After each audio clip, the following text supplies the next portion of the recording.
Evangelio de nuestro Señor Jesucristo según San Lucas. En cierta ocasión se presentaron unas personas que comentaron a Jesús el caso de aquellos galileos cuya sangre Pilato mezcló con la de las víctimas de sus sacrificios. Él les respondió: ¿creen ustedes que esos galileos sufrieron todo esto porque eran más pecadores que los demás? Les aseguro que no. Y si ustedes no se convierten, todos acabarán de la misma manera. ¿O creen que las 18 personas que murieron cuando se desplomó la torre de Siloé eran más culpables que los demás habitantes de Jerusalén? Les aseguro que no. Y si ustedes no se convierten, todos acabarán de la misma manera. Les dijo también esta parábola: un hombre tenía una higuera plantada en su viña. Fue a buscar frutos y no los encontró. Dijo entonces al viñador: hace 3 años que vengo a buscar frutos en esta higuera y no los encuentro. Córtala, ¿para qué malgastar la tierra? Pero él respondió: Señor, déjala todavía este año y yo removeré la tierra alrededor de ella y la abonaré. Puede ser que así dé frutos en adelante, si no, la cortarás. Palabra del Señor. Queridos hermanos, cuando vivimos la Cuaresma, nos estamos preparando para celebrar la Semana Santa. En la Pascua del Señor recordamos que Jesús murió en la cruz. ¿Y por qué se entregó Jesús en la cruz? Porque había que pagar el precio de nuestra salvación.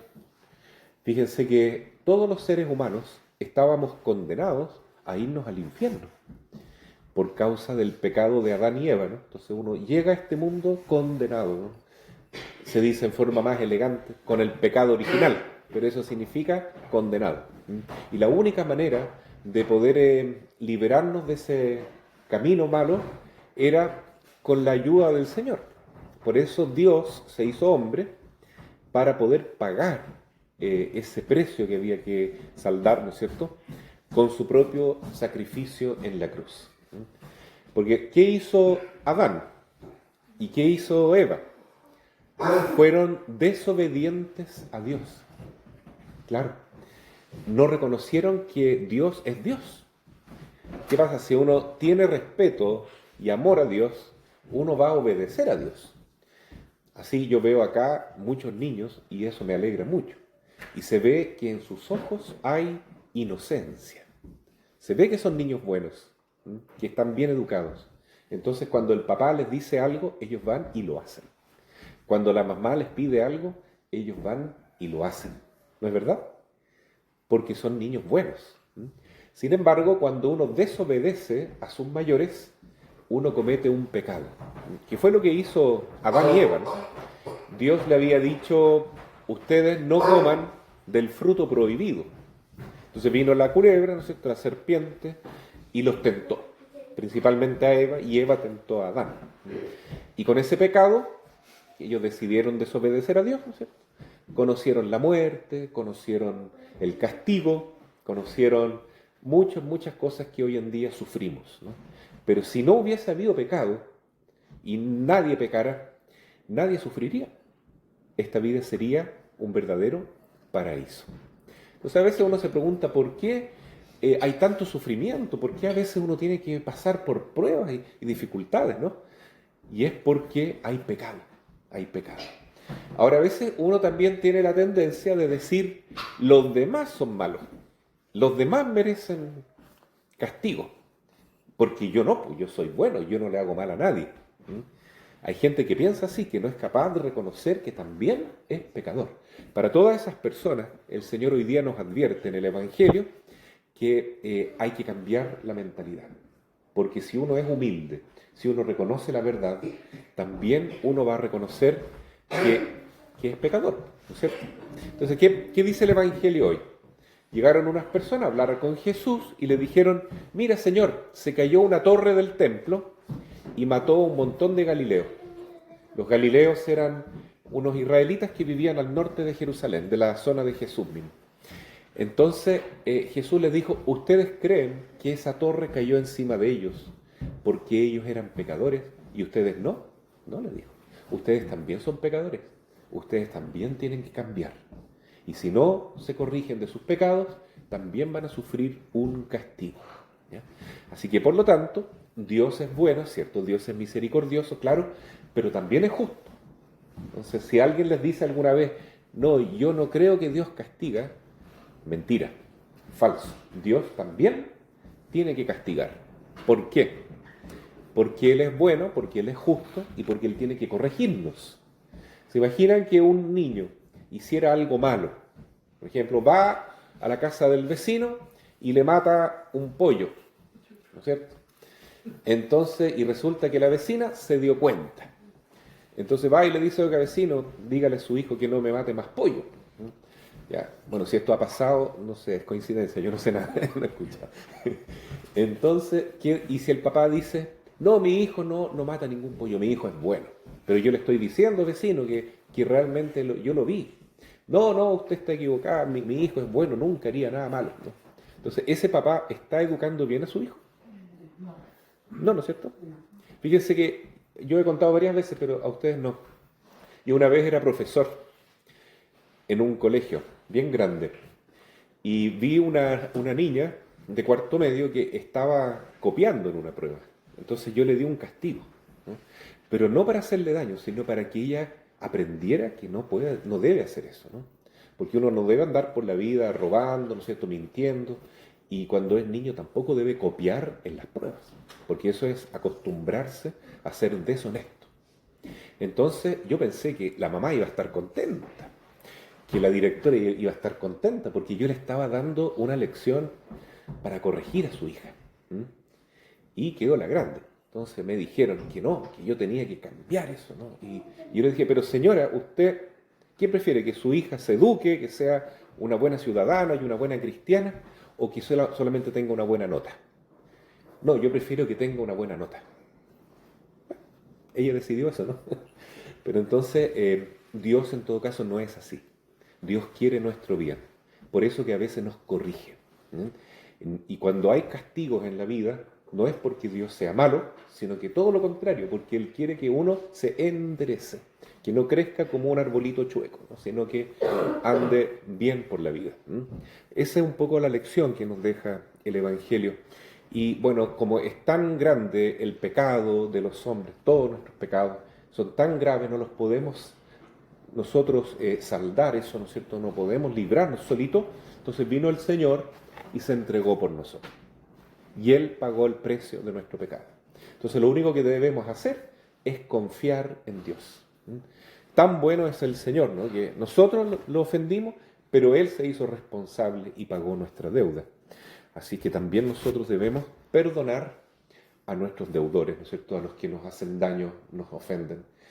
Uno debe decir siempre, Dios sufrió más que yo. Dios me perdonó a mí. Yo también voy a perdonar a mi prójimo que me está haciendo daño. Puede ser que uno quede como leso, pero no, porque la verdad de las cosas es que Dios nos está mirando y un día nos va a dar una recompensa. No solo en la otra vida, también en esta. Porque el corazón del hombre justo, de la mujer buena también, tiene paz, tiene tranquilidad, tiene a Dios en su corazón. Por eso sigamos siempre el ejemplo de Jesús, que es capaz incluso de perdonar a sus enemigos. Y también no seamos como cuando Adán y Eva escucharon la voz de la serpiente, ¿no? Que también el diablo existe. Y la especialidad del enemigo es desobedecer a Dios, porque es un rebelde. Entonces, ¿y por qué? Porque no lo quiere reconocer. Entonces uno debe reconocer a Dios, ¿no? Y en la Biblia tenemos dos nombres que se le dan a Dios, muy bonitos. Uno en la primera lectura, cuando Moisés se acerca a una higuera, perdón, una zarza, un espino que estaba ardiendo, pero no se consumía, ¿no? Y Moisés estaba en el desierto, que dijo, qué visión más maravillosa, esto es algo divino. Y escuchó una voz, sácate las sandalias, porque la tierra que pisa es sagrada. Se sacó los zapatos y se acercó, ¿no?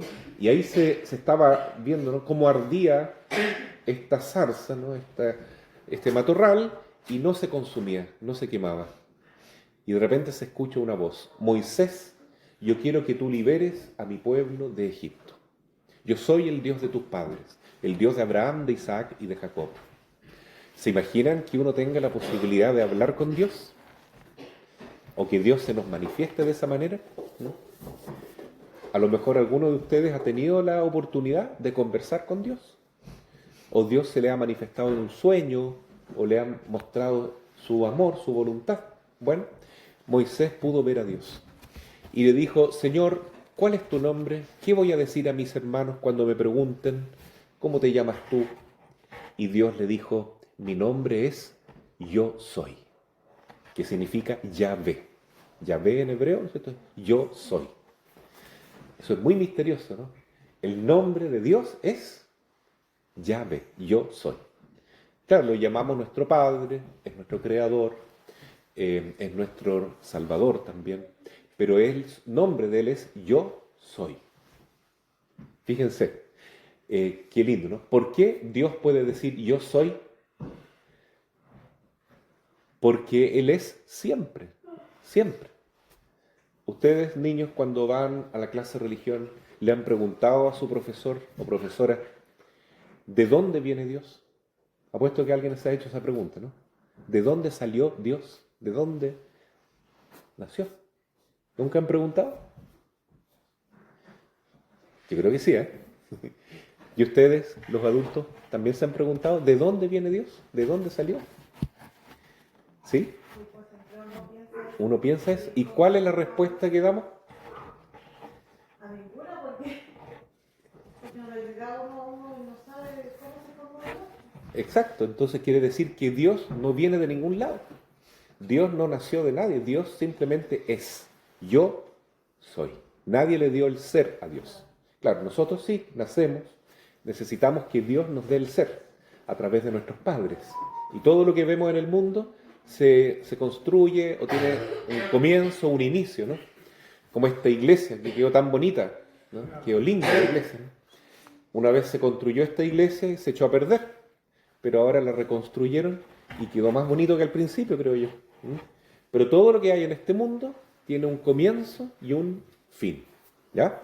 En cambio, Dios, no. Él siempre es eterno. Y Él es el que nos da el ser a nosotros. Entonces, ¿cómo no vamos a amar a Dios, que es tan grande, tan poderoso y tan amoroso también, tan bueno, que envió a su Hijo Jesús para salvarnos, para amarnos?